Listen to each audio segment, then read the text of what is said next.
Hello breaking చూసిన మేడిగడ్డ బ్యారేజీ మరమ్మతులు కూడా పనులు ప్రారంభమయ్యాయి. ఇక సీఎం రేవంత్ రెడ్డి ప్రభుత్వ ప్రాజెక్టులపై దృష్టి సారించింది. కాళేశ్వరం ప్రాజెక్టులోని మేడిగడ్డ బ్యారేజీ మరమ్మతులపై ఫోకస్ పెట్టింది. ఇక కాళేశ్వరం ప్రాజెక్టులోని మేడిగడ్డ బ్యారేజీల మరమ్మతులపై రేవంత్ రెడ్డి సమీక్ష సమావేశం నిర్వహించనున్నారు. దీనిపై మరింత సమాచారం మా ఇన్పుట్ ఎడిటర్ శ్రీనివాస్ లైవ్ ద్వారా అందిస్తారు. శ్రీనివాస్ చెప్పండి. రైట్ వరుణ్, ఏదైతే చూస్తున్నామో ఇప్పటివరకు కూడా తెలంగాణ క్యాబినెట్కి సంబంధించి ఒక క్లారిటీ అయితే ఇచ్చింది.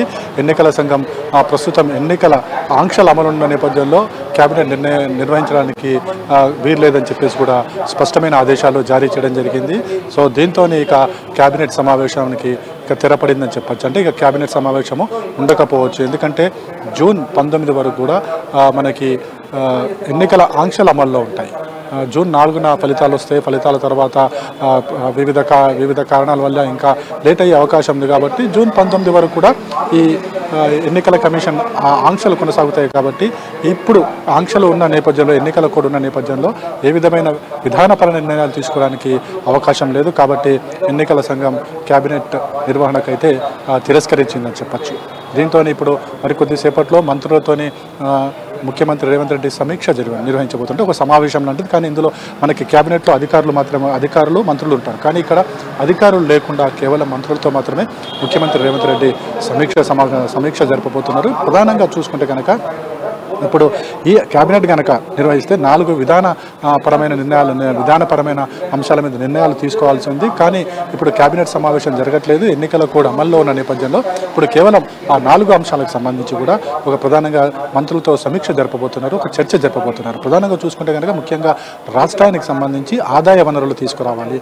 ఆదాయ వనరులకు ప్రధాన కారణం ఏంటంటే మనకి ఆగస్టు 15 లోపల ఏదైతే రైతు రుణమాఫీ చేస్తామని చెప్పేసి ముఖ్యమంత్రి రేవంత్ రెడ్డి ఎన్నికల సందర్భంగా హామీ ఇవ్వడం జరిగింది. దేవుడి సాక్షిగా ప్రమాణం చేయడం జరిగింది.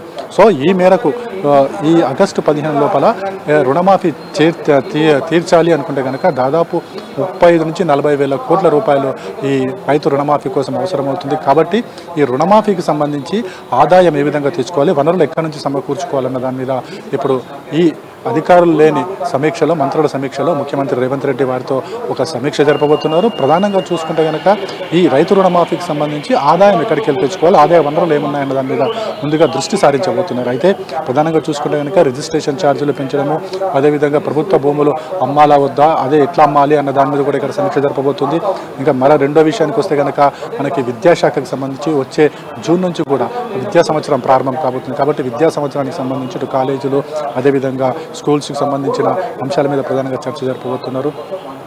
అదేవిధంగా ఇక చూసుకుంటే కనుక ముఖ్యంగా చూసుకుంటే కనుక మేడిగడ్డ ప్రాజెక్టుకు సంబంధించి ఏదైతే కాళేశ్వరం మీద మేడిగడ్డ ప్రాజెక్టుకు సంబంధించి ఏదైతే ఎన్డీఎస్ఏ ఇచ్చిన రిపోర్ట్ అవుతుందో రిపోర్ట్ ఆధారంగా ఇప్పుడు ఏం చేయాలన్న దాని మీద కూడా ఇప్పుడు సమీక్షలో చర్చించబోతున్నారు. ప్రధానంగా చూసుకుంటే కనుక మేడిగడ్డకు సంబంధించి ఏదైతే ఎన్డీఎస్ఏ ఇచ్చిన రిపోర్ట్ ఆధారంగా ఖచ్చితంగా ఇప్పుడు వర్షాకాలం వచ్చేలోపు ఈ నిర్మాణ పనులకు సంబంధించి ఒక నిర్ణయం తీసుకోవాల్సి ఉంటుంది. లేకపోతే ఈ బ్యారేజ్ దగ్గర ఉన్న పిల్లర్స్ ఏవైతేనే మరింత కుంగిపోయే ప్రమాదం ఉందని చెప్పేసి కూడా ఎన్డీఎస్ఏ ఒక రిపోర్ట్ ఇచ్చింది. సో ఆ రిపోర్ట్ నేపథ్యంలో ఇప్పుడు ఏ విధమైన చర్చ, ఏ విధంగా నిర్ణయాలు తీసుకోవాలి, ఏం చేయాలన్న దాని మీద మాత్రమే ఇప్పుడు మంత్రివర్గంలో మంత్రులతో సమీక్ష జరపబోతున్నారు.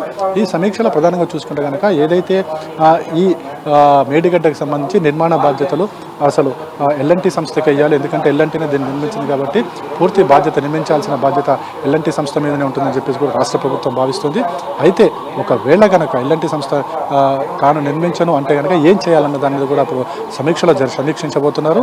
ఇక మరోవైపు చూసుకుంటే కనుక వర్షాకాలం రాబోతుంది. ఇప్పటికే గోదావరికి వరద ఉధృతి ఉండబోతుందని చెప్తున్న నేపథ్యంలో ఇప్పుడు నిన్నటి నుంచి కూడా పనులు మెల్లిగా స్టార్ట్ అయ్యాయి. అంటే నిన్ననే గేట్లు ఎత్తివేయడం జరిగింది, నీటిని కిందికి పంపించడం జరిగింది. ఆ తర్వాత నెక్స్ట్ ఏం చర్యలు చేపట్టాలన్నా సరే ఇక మంత్రివర్గం నిర్ణయించాల్సి ఉంటుంది. కానీ ఈరోజు మంత్రివర్గానికి మరో 15 రోజులు 20 రోజుల పాటు మంత్రివర్గంకు అవకాశం లేదు. కాబట్టి ఏం తీసుకోవాలన్న దాని మీద కూడా ఒక చర్చ జరపబోతున్నారు. అదేవిధంగా ముఖ్యంగా ఈ మేడిగడ్డకు సంబంధించి ఒక నిపుణుల కమిటీ ఏర్పాటు చేయాలి అనే ఒక ఆలోచన కూడా ముఖ్యమంత్రి రేవంత్ రెడ్డి భావిస్తున్నట్టు తెలుస్తుంది. ఈ నిర్ణయాన్ని కూడా ఈ సమీక్షలో చెప్పబోతున్నాం. మొత్తానికి చూసుకుంటే కనుక ఈరోజు ఎన్నికల సంఘం ఈ క్యాబినెట్ నిర్వహణకు తిరస్కరించిన నేపథ్యంలో ఇప్పుడు కేవలం మంత్రులతో మాత్రమే ముఖ్యమంత్రి రేవంత్ రెడ్డి సమీక్ష జరపబోతున్నారు.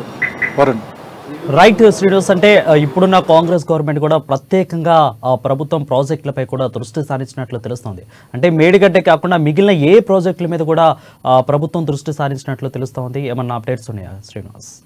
రైట్, ఇప్పుడు కొద్దిసేపటి క్రితమే ముఖ్యమంత్రి రేవంత్ రెడ్డి అధ్యక్షతన ఏదైతే మనకి ఉత్తమ్ కుమార్ రెడ్డి, నీటిపారుదల శాఖ ఉత్తమ్ కుమార్ రెడ్డి ఆధ్వర్యంలో ఈ సమీక్ష జరపబోతున్నారు. ముఖ్యంగా చూసుకుంటే తెలంగాణకు సంబంధించి ప్రాజెక్టుల నిర్వహణ మీద, ప్రాజెక్టుల తదుపరి యాక్షన్స్ మీద కూడా చర్చ జరపబోతుంది. అందులో ప్రధానంగా మనకు చూసుకుంటే కనుక కాళేశ్వరం మీద ఏదైతే జరిగిందో మా మేడిగడ్డకు సంబంధించి ఆ మేడిగడ్డ మీదనే ప్రధానంగా దృష్టి సారిస్తున్నారు. ఆ తర్వాత మిగతా ప్రాజెక్టులకు సంబంధించి కూడా ఇప్పుడు రాబోయేది వర్షాకాలం కాబట్టి నీటి నిర్వహణ, వాటి బాధ్యతలు, అదేవిధంగా నెక్స్ట్ ఏం చేయాలి, అదేవిధంగా ప్రాజెక్టు నిర్మాణాలు ఎక్కడెక్కడ పెండింగ్లో ఉన్నాయి, వీటన్నిటి మీద ఎంత ఖర్చు అవుతుంది, దీనికి ఎన్ని నిధులు కావాలి, వీటన్నిటి మీద కూడా ఈ సమీక్షలో మంత్రులతో సమీక్షించబోతున్నారు.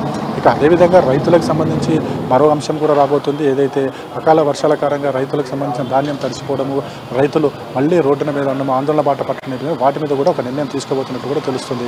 అయితే ఇవన్నీ కూడా నిర్ణయాలన్నీ కూడా ఇప్పుడు తీసుకునే అవకాశం లేదు. ఎందుకంటే ఇవన్నీ కూడా విధానపరమైన నిర్ణయాలన్నీ కూడా ఇప్పుడు ఎన్నికలకు కూడా ఆంక్షలు అమలున్న నేపథ్యంలో ఏ నిర్ణయం కూడా తీసుకోవడానికి వీల్లేదు. కాబట్టి ఇప్పుడు కేవలం సమీక్ష మాత్రమే జరుపుతున్నారు.